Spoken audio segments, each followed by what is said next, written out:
Hey guys, this is Pastor Nate, and this is this week's 2-minute teaching for you. And yes, I am in my car, but don't worry, I'm not driving, I promise.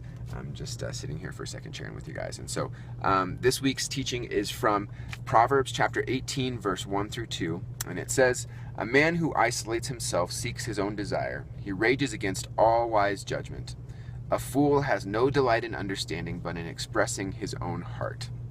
And so I'm a fairly introverted person, really, when it comes down to it. So I really do enjoy my time alone, spending time by myself, or just kind of hanging with my family. But that's really how I rejuvenate. I don't feed off of interaction with other people like some people do.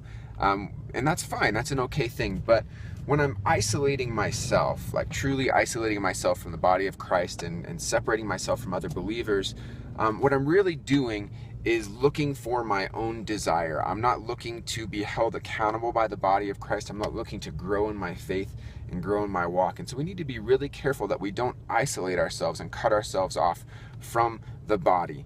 Because what happens is we become a fool and we lack understanding. We're not listening to sound judgment, as it's saying there in Proverbs. And you can kind of picture, if you've ever seen the movie Castaway, you know, the Tom Hanks character, he's out there on this island, and as time goes by, he begins to talk to himself.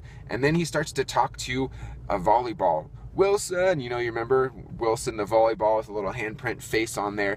And he becomes a fool in this self-interaction and in this self-absorption. And that's what happens when we cut ourselves off from the body of Christ, is we begin to lack understanding, we begin to lack judgment, and we don't listen to sound judgment. And so we really need to be plugged into that body of Christ. We need to be going to church. We need to be having groups of Christian friends that we interact with and hold ourselves accountable to, because it's so important. It's so vital for our walk and our growth in the Lord. And so as you go this week, I just pray that you are encouraged and that you find those group of Christian friends that you can just plug in with and check in with, and that you plug into church as well. And beyond just going on Sunday mornings, like, that's important. You need to be there. But beyond that, really plug into your community, plug into your friends, and get to know some people. Maybe start by serving in church or in a Christian service group. Just a great way to really to kick it off and get to know some people. And so be encouraged this week, and go and follow the Lord in everything you do. All right, have a great day.